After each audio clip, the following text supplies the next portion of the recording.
Boss, wamaye akazi koko k'ubukene bumeze nabi.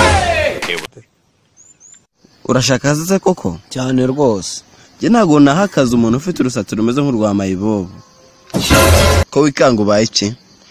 Uravuga ntaragaruka no kuri ibyo byenda wambaye? Reba kuntu.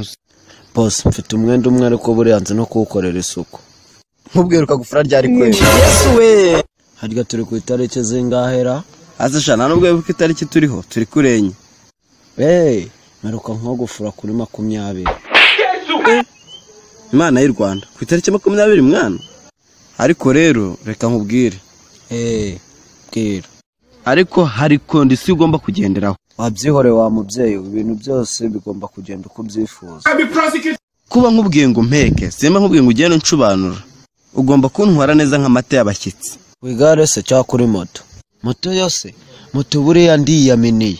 Ahubwo sirihe ngo ngutware. Wa moto, umenya rusigaye rero tuhagaze sha. Erega ntacyo, n'igare nagutwara. Ku igare, tega umugongo ahubwo tugende hakiri kare butaye. Ariko se sha, konde butangiye guhirima hakiri kare ubwo urangiza mu rugo. Ahubwo nje mfite imbaraga buriya nta n'ikibazo mfite. Ahubwo jyaho nguheke.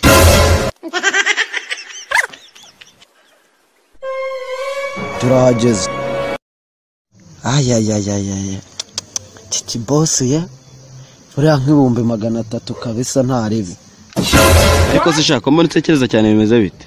Boss, naho natekerezaga cyane ahubwo natekerezaga icyo ayo mafaranga ugiye kuma nzakoresha. Ase sha aya mafaranga, haryo urashaka ngahe? Ko saka kantu katajyamo n'ibihumbi na senkane, ako bura wasanga ari bunsinyere sheke. Subu ngo angahe kweri n'akazi umaze gukora? Subu si nk'ibihumbi 100 boss.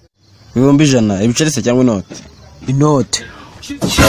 Tushaka ugatagera no kumva ratonye ko kadagiye cyangwa ubwo ku inote nta soni. Ibyo se birarenze.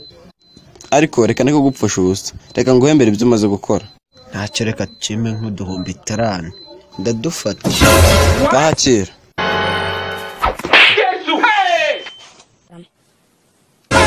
It was at this moment he knew.